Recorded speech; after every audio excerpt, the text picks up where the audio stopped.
Bismillahirrahmanirrahim. Assalamualaikum warahmatullahi wabarakatuh.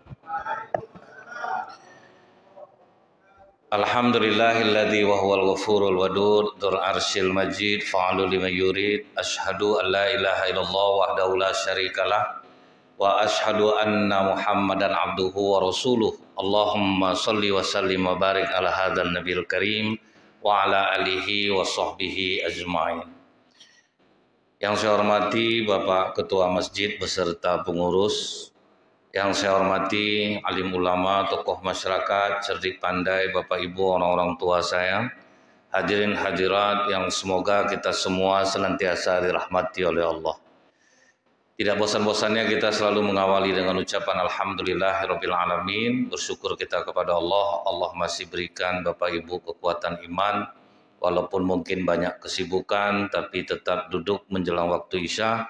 Semoga apa-apa yang Bapak Ibu lakukan ini dibalas Allah sesuai dengan janji Rasulullah. Orang yang menunggu waktu sholat akan mendapatkan pahala ribat. Jadi sahabat bertanya, Pak, pahala ribat itu seperti apa? Seperti orang yang menjaga perbatasan negeri dari serangan musuh. Jadi sangat besar. Menunggu waktu sholat, belum lagi kita isi dengan majelis ilmu pula menunggunya. Bersolawat kita kepada Rasulullah sallallahu alaihi wasallam dengan ucapan Allahumma shalli ala Muhammad wa ala alihi washabbihi wasallim. Semoga diringankan lisan kita ini bersolawat sehingga kita mendapatkan syafaat di yaumil akhir kelak. Waktu terjadi perang Bani Mustalik namanya, Pak. Istri yang menyertai perjalanan Rasulullah ini adalah Ummul Mukminin Aisyah. Jadi diletakkan di atas punggung onta yang dibuatkan rumah. Pas perjalanan pulang, Ummul Mukminin Aisyah pengen buang air. Turunlah dari punggung onta ini. Nah, waktu turun itu banyak sahabat yang melihat. Kemudian selesai buang hajat, Ummul Mukminin Aisyah naik lagi ke atas punggung onta itu. Begitu sampai di atas punggung onta ini, dirasanya lehernya, rupanya kalung pemberian Rasulullah tinggal. Turun balik. Nah, pas turun ini, Pak, tidak ada yang melihat. Jadi prasangka sahabat Ummul Mukminin Aisyah masih di dalam tandu itu. Maka ditinggallah Ummul Mukminin Aisyah. Dibawalah tandu kosong dipulang. Karena tidak ada yang ngintip ke dalam. Selesai mencari kalung, pas lihat rupanya orang sudah kosong. Yang dilakukan oleh Ummul Mukminin Aisyah waktu itu duduk diam sambil berharap mudah-mudahan adalah yang melihat ke dalam tandu itu dan menjemputnya kembali. Tapi qadarullah tidak ada pula yang tahu, Pak, bahwa Ummul Mukminin Aisyah tertinggal. Jadi Ummul Mukminin Aisyah ini, Bu, tertinggal duduk diam. Kenapa banyak jamaah Indonesia ini yang hilang di Mekah itu? Kalau tertinggal berjalan dia, Pak. Itu yang buat tambah jauh jadinya. Kalau tertinggal itu kita duduk diam banyak-banyak jalan istighfar lagi. Makin dibawa jalan makin jauh dia, Pak. Pintu semua sama bentuknya. Nah kemudian, Pak, alhamdulillahnya masih ada rupanya satu orang sahabat yang tertinggal di belakang. Namanya Safwan bin Mu'attal. Safwan bin Mu'attal ini karena dialah keluar hadis kalau perempuan puasa sunat mesti minta izin kepada suami. Itu gara-gara Safwan ini, Pak. Jadi Safwan ini, Bu, pernah ditamparnya istrinya sedang puasa sunat. Ngadu istrinya ke Rasulullah. Aku sedang puasa ditamparnya aku ya Rasulullah. Dipanggil Rasulullah, Safwan nih, Pak. Betul kau tampar istri kau sedang puasa? Betul ya Rasulullah. Kenapa kau tampar? Aku ini masih muda ya Rasulullah. Selera agak tinggi sedikit. Jadi pas pulang siang, aku mau berhubungan dengan dia. Dia bilang aku puasa. Nggak tahan aku lagi udah suruh batal. Nggak mau juga dia aku tampar ya lagi. Makanya kata Rasulullah, kalau perempuan puasa sunat mesti minta izin kepada suami. Cuman dinasihati Rasulullah dia, Bu, lain kali jangan main tangan, jangan sampai kita ini main pukul. Pas Ummul Mukminin Aisyah sedang duduk, Safwan bin Mu'attal lewat, tahu dia ini Ummul Mukminin Aisyah. Walaupun memakai niqab, karena sudah sering berjumpa, sama kita waktu sering pakai masker kemarin tuh Pak ya, tetap kita tahu ini siapa yang pakai masker nih, karena tiap hari jumpa. Ummul Mukminin Aisyah, kau tertinggal? Iya Safwan. Kalau begitu naiklah engkau ke punggung kudaku, biar aku yang jalan di depan. Nah, itu cara Safwan supaya tidak terjadi fitnah. Ini istri Rasulullah nih.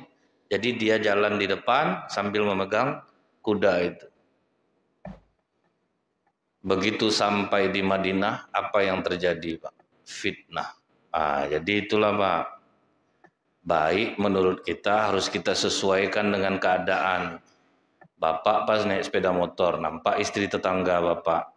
Maksud bapak baik, bu naiklah bu. Menurut bapak baik. Menurut suaminya pantas dintai-intainya istri aku berapa hari ini. Rupa ini maksud dia, menurut kita baik pak. Makanya kata orang tua-tua dulu, buat baik itu berpada-pada. Dipikir-pikir dulu, ini mudarat nanti yang timbul nak kalau aku berbuat baik. Macam dulu ingat saya bu ya. Waktu rumah di Limbungan, alhamdulillahnya air sumur kita itu kan di Rumbai susah orang dapat air bersih nih Pak. Sumur kita bersih. Nah saya ingin berbuat baik lah sama masyarakat. Saya buka lah ledeng di sebelah itu pakai sanyo. Saya kasih tahu masyarakat kalau mau air untuk minum silakan ambil, itu keran ada di luar. Kan baik saya tuh Pak ya.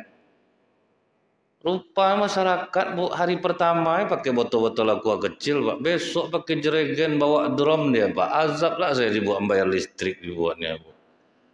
Kalau untuk minum aja oke lah, bawa drum Pak, pakai gerobak. Nah ini parah nih, tidak sanggup lagi nih. Jadi kadang maka dibilang orang buat baik berpada-pada, itulah maksudnya. Begitu sampai di Madinah, siapa yang pertama kali mencetuskan fitnah itu? Abdullah bin Ubay bin Salul. Abdullah bin Ubay bin Salul ini Pak, sholat jamaah rajin Pak. Pergi perang ikut, cuman dia benci sama Rasulullah Pak. Karena gara-gara Rasulullah hijrah ke Madinah, dia tidak jadi diangkat jadi raja. Aturan dia jadi raja di Madinah tuh Pak, kalau sempat Rasulullah tidak jadi hijrah. Jadi karena dia lihat pengaruh Islam kuat, akhirnya dia masuk Islam. Sholat berjamaah, tapi dia paling benci dengan Rasulullah. Itulah yang dia katakan, aku sebetulnya curiga juga nengok Aisyah nih. Waktu dia turun pertama kali itu kan janjian dia sama Safwan tuh. Setelah itu naik dia, masih nampak kita. Pas kita lengah, langsung turun dia balik. Aku udah terbaca, si Aisyah ini memang suka sama Safwan. Itu. Akhirnya mulailah menyebar fitnah itu di Madinah. Aisyah selingkuh dengan Safwan. Tambahlah famili-famili Aisyah yang hidupnya dibantu ekonominya oleh Abu Bakar Siddiq ikut pula menyebarkan. Namanya Mistah bin Usasah. Dia sebarkanlah kisah itu. Jadi namanya hidup nih Pak, baik betul kita. Kalau sudah mau datang fitnah itu memang nggak bisa kita hindari Pak. Dan yakinlah kita, kalau orang-orang beriman yang kena fitnah, pasti ada hikmah besar di balik peristiwa itu. Jadi ini terjadi sama Aisyah. Yang memfitnah orang munafik, Abdullah bin Ubay bin Salul. Orangnya ngomong bagus, hebat, meyakinkan. Sampai Rasulullah pun percaya, Pak. Cobalah Bapak bayangkan hebat dia ngomong tuh, Pak. Rasulullah aja percaya, sampai Rasulullah tidak mau menjenguk Aisyah. Udah sampai Aisyah di Madinah, Rasulullah tidak mau ke rumah Aisyah. Itulah hebatnya Abdullah bin Ubay bin Salul. Cirinya mudah aja Pak. Kalau kita lihat dalam kitab Asbabun Nuzul karya Imam As-Suyuti. Jadi di situ kan ada ayat tentang orang munafik. Itu sebetulnya menceritakan tentang Abdullah bin Ubay bin Salul. Wa idza laqul ladzina amanu qalu amanna wa idza khalau ila syayatinihim qalu inna ma'akum innama nahnu mustahzi'un. Kalau di depan mereka katakan kita beriman, di belakang mereka kita kembali kepada setan-setan mereka, maka aku hanyalah berolok-olok.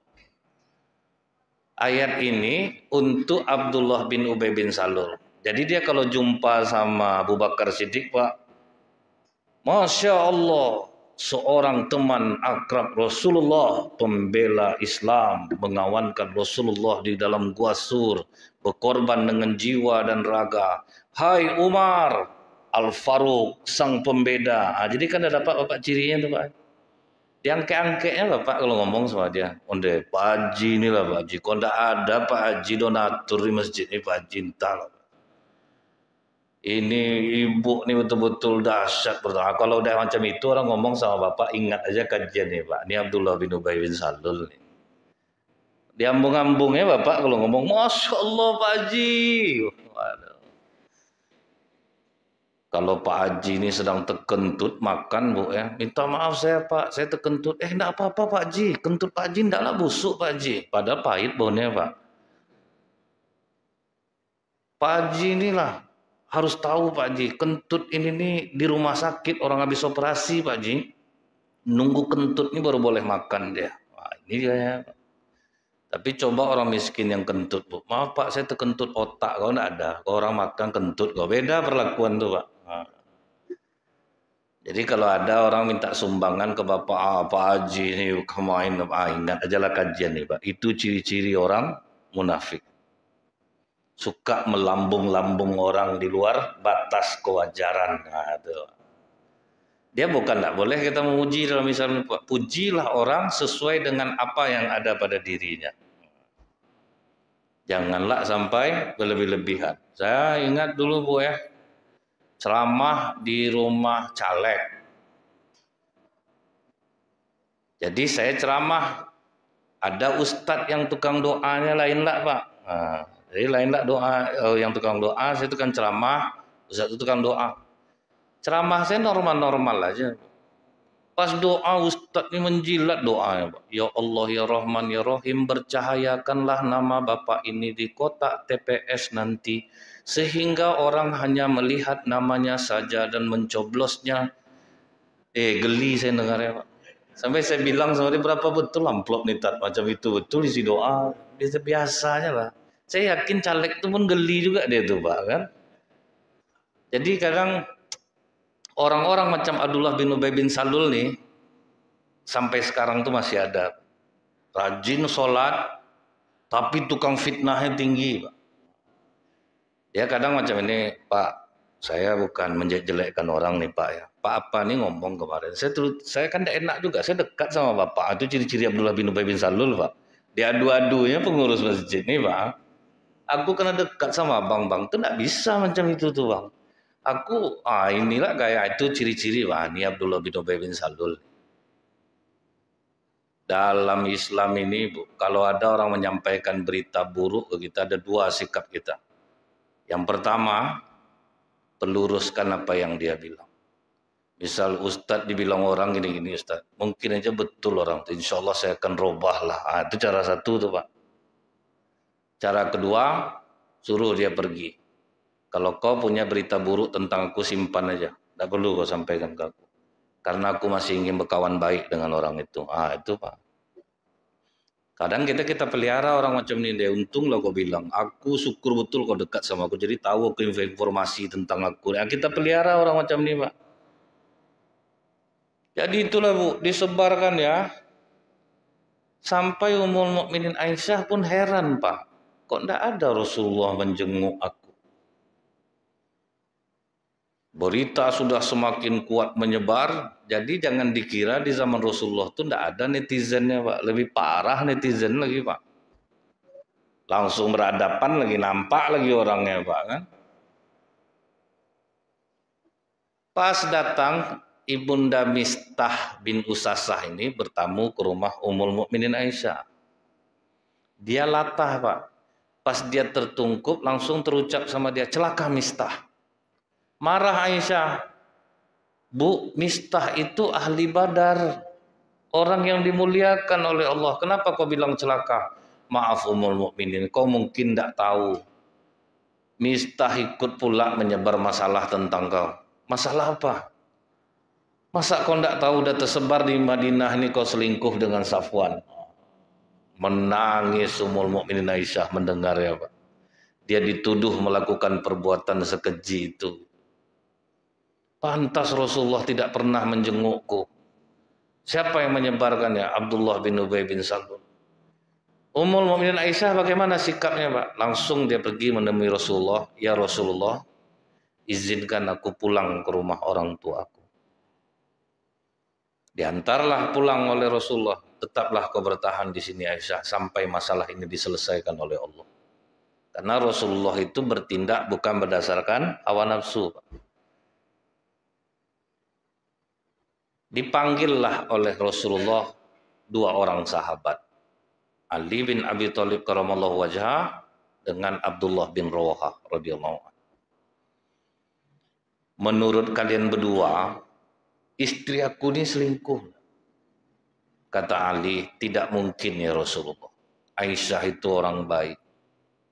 Tidak mungkin dia melakukan perbuatan keji itu.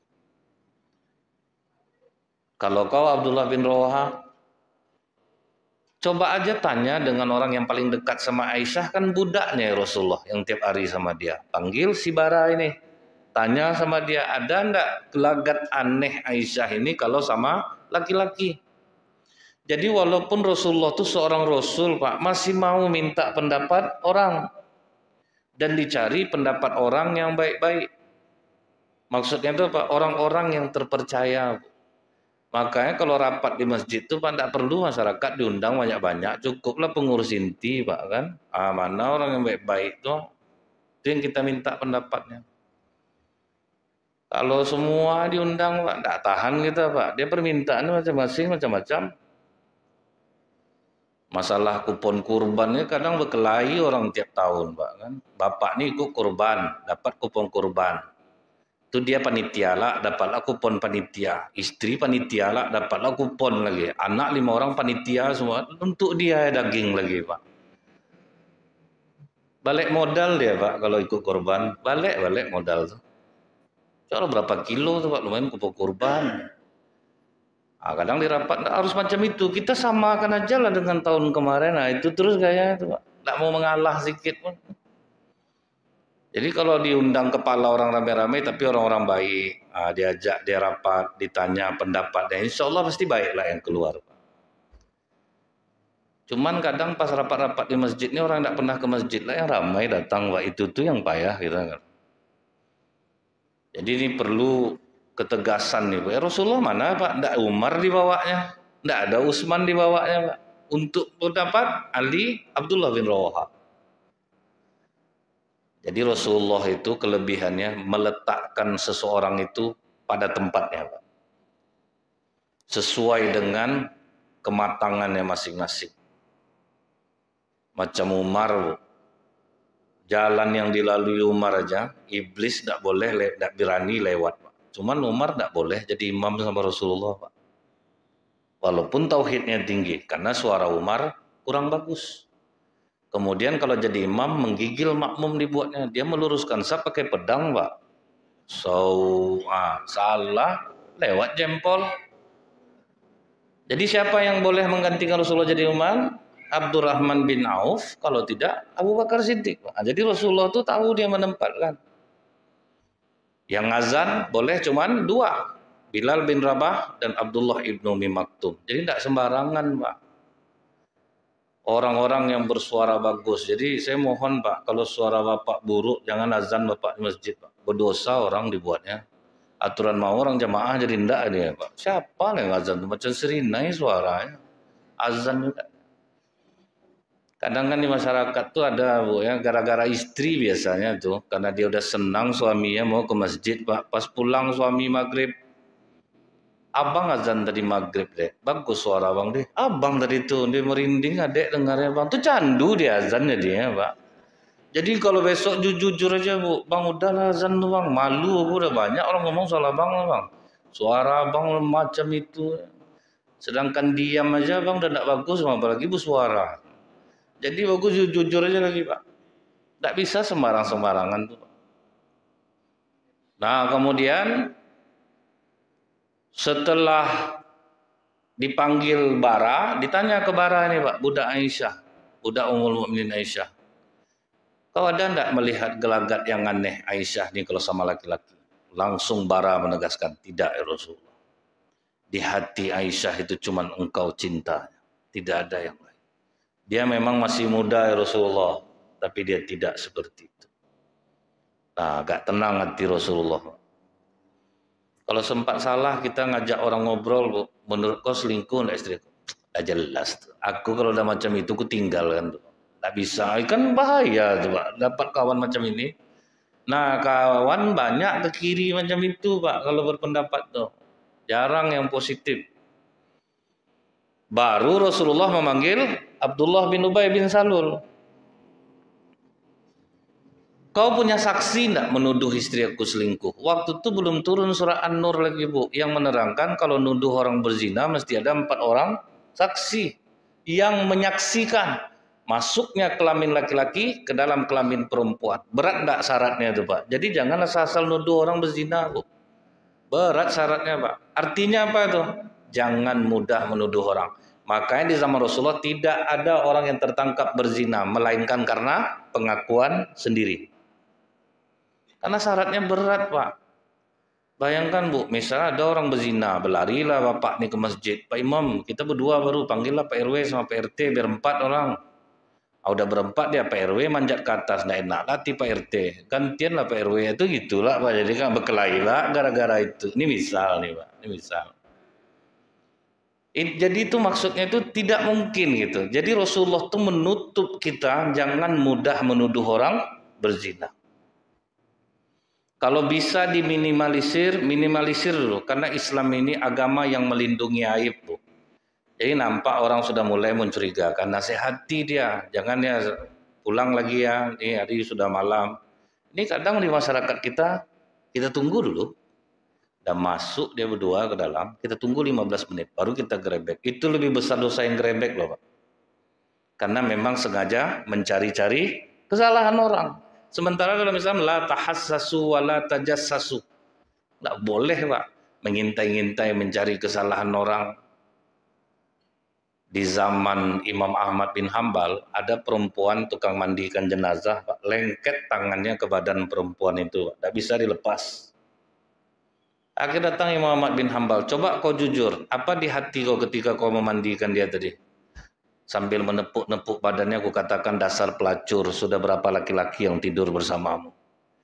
Memangnya kau ada 4 orang saksi menuduh dia berzina? Tidak, karena dia sering dibawa laki-laki. Tidak, tunggu, syaratnya dalam Islam apa? 4 orang saksi. Tidak ada imam. Kau tahu hukuman menuduh orang tanpa bukti? Tidak tahu. Dicambuk 80 kali. Kalau mau lepas tangan, cambuk 80 kali. Dicambuk 80 kali baru lepas. Jadi hati-hati betul Bapak Ibu. Jangan sembarangan menuduh-nuduh orang. Bahaya rupanya Pak. Dalam Islam ini fatal akibatnya. Tapi begitu ditanya Rasulullah ke Abdullah bin Ubay bin Salul, tidak perlu saksi lagi itu ya Rasulullah. Kan udah jelas tuh. Pertama dia turun, janjian dia sama Safwan, aku nampak tuh. Cuma aku sengaja diam.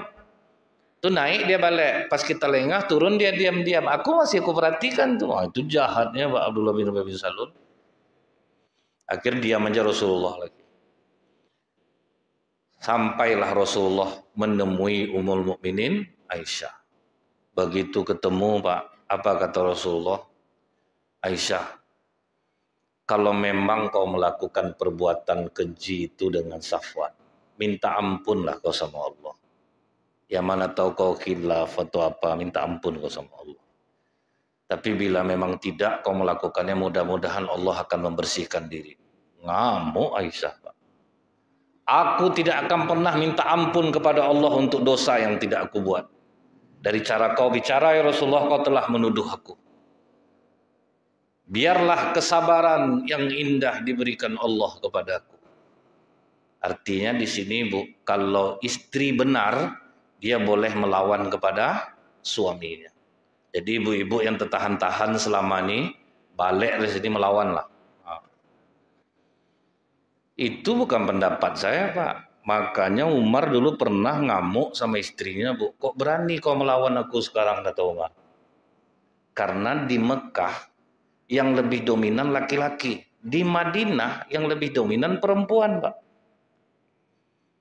Jadi waktu itu Umar dilawan oleh istrinya, kaget juga Umar, kok berani kau melawan? Kata istrinya, coba kau tanya sama anak kau sendiri ya Hafsah, kan istri Rasulullah tuh. Pernah enggak dia melawan ke Rasulullah? Jadi istri Rasulullah pun melawan juga ke Rasulullah. Coba kau tanya. Pergi Umar ke rumah Hafsah. Kali ini ya pernah melawan Rasulullah. Sampai tidur di masjid Rasulullah kami buat. Baru sejak itu Umar enggak masalah lagi dia mau istrinya, Bu. Jadi Umar tuh kalau kena marah sama istrinya diam dia, Pak. Enggak mau lawan. Jadi Bu, tertahan selama ini Bu, lawan Pak. Kalau Ibu betul ya Bu ya. Jadi jangan dikira Pak, istri itu semua melawan tuh salah. Jangan sampai dikira sedikit istri membentak, melawan nih. Enggak boleh nih. Jadi setelah Aisyah ngomong seperti itu, tiba-tiba berkeringat Rasulullah. Menggigil tubuhnya. Bukan karena emosi. Turunlah surat An-Nur ayat 11. Nah ini yang saya sampaikan ini Bu, bukan dongeng dari awal tadi Bu. Ini asbabun nuzul turunnya surat An-Nur ayat 11. Bismillahirrahmanirrahim. Innalladzina ja'u bil ifki usbatum minkum la tahsabuhu syarral lakum bal huwa khairul lakum. Sesungguhnya yang menyebarkan berita bohong ini Muhammad adalah dari kalangan kamu juga. Ini tidak buruk bagimu Muhammad, ini baik bagimu. Maksudnya apa Bu? Akhirnya Rasulullah tahu bahwa tidak semua orang yang di dekat dia itu suka sama beliau. Macam itu juga kita Pak, di masjid itu pun berlaku. Tidak semua orang yang dekat kita suka dengan kita Pak. Cuman ada yang dia diam, ada yang jadi penghasut. Nah, itu memang itulah jadinya Pak. Jadi kita bisa waspada Bu, belajar dari kejadian Rasulullah ini. Begitu sudah diturunkan Allah ayat ini, ngamuk Umar bin Khattab Pak. Ya Rasulullah, tidak sekali Abdullah bin Ubay bin Salul ini bikin onar di tengah-tengah kita. Kalau boleh ikut saran aku ya Rasulullah, perintahkan Abad bin Bisir untuk memenggal kepalanya. Apa kata Rasulullah? Fakaifa Umar idza tahaddasan nas anna Muhammad yaqtuluna asbah. Jangan Umar, nanti orang mengira Muhammad telah membunuh sahabatnya. Masih dianggap sahabat.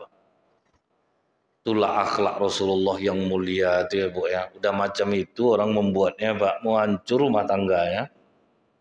Tapi Rasulullah jangan Umar. Tersebarlah di Madinah bahwa Abdullah bin Ubay bin Salul ini mau dipancung. Datang anaknya menghadap Rasulullah Pak. Nama anaknya Abdullah juga. Ya Rasulullah, aku telah mendengar bahwa engkau akan memerintahkan Abad bin Bisir untuk memenggal kepala ayahku. Perlu kau ketahui ya Rasulullah, tidak ada di suku Aus dan Khazraj ini yang lebih berbakti kepada orang tuanya melainkan aku. Kalau aku mendengar ayahku dipenggal oleh seorang Abad bin Bisir, maka aku akan memenggal pula kepala Abad bin Bisir. Sehingga aku telah membunuh seorang muslim demi membela seorang munafik seperti ayahku. Kalau kau berkenan ya Rasulullah, izinkan aku, anak kandungnya sendiri, yang akan memenggal kepala ayahku. Jangan suruh orang lain. Dia setia sama Rasulullah Pak. Tidak usah suruh orang lain ya Rasulullah. Kalau orang lain disuruh nanti emosi aku. Bapak aku dibunuh orang. Aku bunuh orang itu. Jadinya aku membunuh seorang muslim demi membela seorang munafik. Izinkan aku anak kandung yang memenggal kepala. Kata Rasulullah jangan. Biarkan ayahmu hidup bersama kita, dia tetap aman. Abu Bakar pula yang marah. Demi Allah, kata Abu Bakar, siapapun yang menyebarkan isu perselingkuhan anakku dengan Safwan, baik orang muhajirin, baik orang-orang yang berhijrah di jalan Allah, baik kerabatku sendiri, aku berjanji tidak akan lagi membantu keuangan kalian. Aku tidak akan bantu lagi kehidupan kalian. Jadi emosi juga Abu Bakar. Udah berbuat baik, Pak, Bapak udah buat baik sama saudara Bapak, tetap Bapak dijelek-jelekkannya. Bapak Ibu bantu tetangga, tetap juga ada buruk Bapak. Terucaplah kalimat ini. diturunkan Allah lah surat An-Nur ayat 22. Wala ya'tali udlu fadli minkum was-sa'ati ayyutu lil qurba wal masakin wal muhajirin fi sabilillah wal ya'fu wal yasfah. Tidak boleh orang yang memiliki kelapangan rezeki bersumpah bahwa dia tidak akan mau menolong kerabatnya, orang-orang miskin, orang-orang yang berhijrah di jalan Allah. Maafkan dan berlapang dadalah. Itulah beratnya agama Islam nih, Pak. Jadi kalau hanya untuk sekedar sholat kita, Bu, anak cucu Bapak Ibu pandai sholat. Baca Quran, anak cucu Bapak Ibu udah hebat baca Quran. Tapi tuntutan dari sholat kita nih, Pak, jahat orang sama kita, susah dia tetap kita bantu. Sanggup Bapak Ibu seperti itu, baru seorang muslim sejati. Kalau enggak, janganlah sok-sok lagi, Pak. Bangga banyak puasa, banyak zikir, banyak baca Quran. Mendengar ayat ini menggigil Abu Bakar Siddiq. Aku cabut sumpahku ya Rasulullah. Aku akan tetap membantu saudaraku. Nah, kita sanggup enggak macam itu kira-kira, Pak? Jadi jangan dikira, Bu, berislam itu pokok sholat 5 waktu aja, rajin baca Quran saja, enggak. Tuntutannya itu, Pak, buahnya adalah akhlak yang mulia. Jadi kalau kita udah rajin sholat nih, Pak, itu sudah kita kerjakan sesuatu rukun dalam Islam. Buahnya adalah akhlak yang mulia. Karena kalau hanya untuk sholat, sekedar sholat saja, banyak orang bisa. Nah ini yang dilatih tuh, Pak, berat tuh, Pak. Orang udah menyakitkan hati kita, Pak, memfitnah kita, susah dia harus kita bantu. Coba lah, apa enggak berat tuh, Pak? Kemudian Bapak Ibu, waktu Abdullah bin Ubay bin Salul sakit, Pak, justru siapa yang menjenguknya, Bu? Rasulullah Sallallahu Alaihi Wasallam. Dijenguklah oleh Rasulullah dia, Pak. Emosi Umar dibuatnya, Bu. Apa kata Umar sambil menarik jubah Rasulullah? Jangan jenguk orang seperti dia, Rasulullah. Ini orang jahat. Jangan kau jenguk dia. Aku akan memohonkan ampun kepada Allah untuknya, Umar. Udah macam itu, Pak. Kalau kita kan dengar musuh kita, orang yang jahat sama kita sakit kan, kapan perlu hajatan kita, Pak. Syukuran kita mungkin dibuatnya. Dengar, Pak, udah dengar tak Bapak? Bapak tuh sakit. Alhamdulillah, matilah dia tuh. Jahat betul. Rasulullah enggak, Bu. Aku ingin memohonkan ampun kepada Allah untuknya Umar. Dibacakan Umar lah surat At-Taubah ayat 80, Pak. Istaghfir lahum aw la tastaghfir lahum. In tastaghfir lahum sab'ina maratan fayala yaghfirallahu lahum. Sama saja bagimu Muhammad, kamu mohonkan ampun atau tidak untuknya, walaupun 70 kali kamu mohonkan ampun, Allah tidak akan mengampuni. Apa jawaban Rasulullah, Pak? Di ayat itu kan dibatasi 70 kali, Umar. Biarlah aku doakan dia 71 kali. Ya, bisa enggak? Buahnya itu ngeri, bukan? Luar biasa akhlak Rasulullah tuh. Tapi apakah Umar salah? Ternyata tidak, Pak. Jadi di sini nih, Bu. Kalau ada orang yang tidak mau menjenguk orang sakit karena dia jahat, belum tentulah dia salah dalam Islam lagi, Pak. Tidak mau menyolatkan orang jahat, belum tentulah dia salah lagi. Akhlak Rasulullah itu memang mulia. Meninggal Abdullah bin Ubay bin Salul, dimandikan, dikafani, disolatkan oleh Rasulullah, diantar ke kuburnya, Pak. Begitu Rasulullah sampai di kuburnya, marahlah Allah kepada Rasulullah Sallallahu Alaihi Wasallam melalui surat At-Taubah ayat 84, Pak. Wala tusalli ala ahadim mata abada wala taqum ala qabrihi innahum kafaru billahi wa rasulihi wa matu wa hum fasikun. Dan janganlah engkau Muhammad melaksanakan solat untuk salah seorang di antara mereka selama-lamanya. Janganlah kau berdiri dan berdoa di kuburnya. Jadi rupanya, Bu, untuk Rasulullah marah Allah, tidak boleh. Jadi di sini timbul dua hal, Bu. Orang yang berakhlak baik mau tetap jenguk, boleh. Orang yang memilih sikap seperti Umar juga tidak salah, Pak. Cuman kan tidak ada pula lah orang rasanya sejahat Abdullah bin Ubay bin Salul nih, Pak. Itu pula dia. Sejahat-jahat orang munafik sekarang ini belum tentu dia sejahat Abdullah bin Ubay bin Salul. Jadi Rasulullah itu fair dia. Kalau memang ayatnya memang seperti itu, Rasulullah tidak menyembunyikan ayat ini, Pak. Begitulah sifat pemaaf Rasulullah. Nah, inilah yang menyebabkan Rasulullah itu sehat walafiat, sesibuk apapun, seletih apapun, hanya menjelang kematian beliau merasakan sakit. Apa sebab, Bu? Tahun 2008 di Virginia Commonwealth University mereka mengadakan penelitian kenapa umat Islam itu dianjurkan menjadi orang yang pemaaf. Sampai ada jurnal yang berjudul News Forgiveness Research Looks at its Effect on Others. Apa dampak memaafkan bagi kesehatan? Rupanya dahsyat, Pak. Apa kata dokter, Bu ya? Kalau orang sakit masuk ke ruangan dokter di Amerika, nanti dipasangkan alat di kepala kita namanya tomografi emisi positron. Ditengok dokter tuh nanti di layar, hormon apa yang paling dominan di kepala Bapak?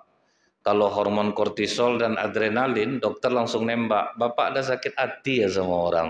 Itu Pak, ketahuan langsung, Bu. Orang-orang pendendam, busuk hati, iri hati, ketahuan langsung tuh Pak. Hormon apa yang paling banyak di kepalanya? Jadi itu tidak bisa dipungkiri, Bu. Kemudian orang yang lempang aja, dimarahi orang, tidak masuk hati, dihina, direndahkan, difitnah orang, santai dia. Maka di kepalanya akan keluar pula dua hormon, namanya serotonin dan endorfin. Itu kekuatannya 100 kali lipat morfin. Bapak tidak diterima orang pendapat Bapak, santai. Dihina orang, santai. Tidak ada masuk-masuk hati, Pak. Itu tuh, Bu ya, makanya orang gila tuh jarang sakit karena inilah, Pak.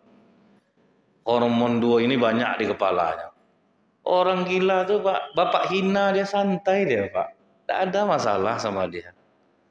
Makanya pas COVID kemarin tidak satu orang gila pun yang kena COVID, Pak. Tidak ada, Bu. Kenapa? Hormon bahagianya banyak, Pak. Kita yang normal-normal nih yang banyak yang membunuh kita itu kan ketakutan sebetulnya, Pak. Berapa banyak orang tukang air galon yang berhenti waktu COVID itu? Apa berhenti, Pak? Masuk saya perumahan tuh, Ustaz, disemprotnya saya pakai disinfektan. Kali 100 galon. Basah kuyup saya pulang, Ustaz. Sudah mati kena disinfektan saya lagi, bukan kena COVID lagi mati. Jadi kalau hormon bahagia kita banyak, Pak, tubuh kita menjadi sehat, Pak. Tidak masuk-masuk hati kita, Bu. Tidak ada merasa kecewa. Kalau merasa kecewa, ya sudahlah. Mudah-mudahan ini pembelajaran bagi saya. Itu enak tuh, Pak. Lapang aja jiwa. Kalau kita kan, kalau diburuk-burukkan orang kan kita klarifikasi terus, Pak. Apa tidak letih kita dibuatnya? Bapak dibilang gini, dia sebetulnya gini ceritanya. Ceritakanlah. Nanti dia selesai, datanglah orang. Dia macam mana? Dia sebetulnya gini. Tuh apa jadinya, Bu? Banyak jadinya. Macam Pak RT yang bermasalah sama Dewi Persik itu letih tuh, Pak. Datang ini bertanya. Saya rasa sakit Pak RT itu besok tuh. Tiap hari banyak wartawan nanya, Pak. Ingat dulu dah, siapa? Mbah apa namanya, Mbah Surip, Pak ya. Saking banyak diundang orang mati dia jadinya, Bu. Kenapa? Sibuk jadinya, Pak. Jadi kita, Bu, kalau dihina orang pelurus saja.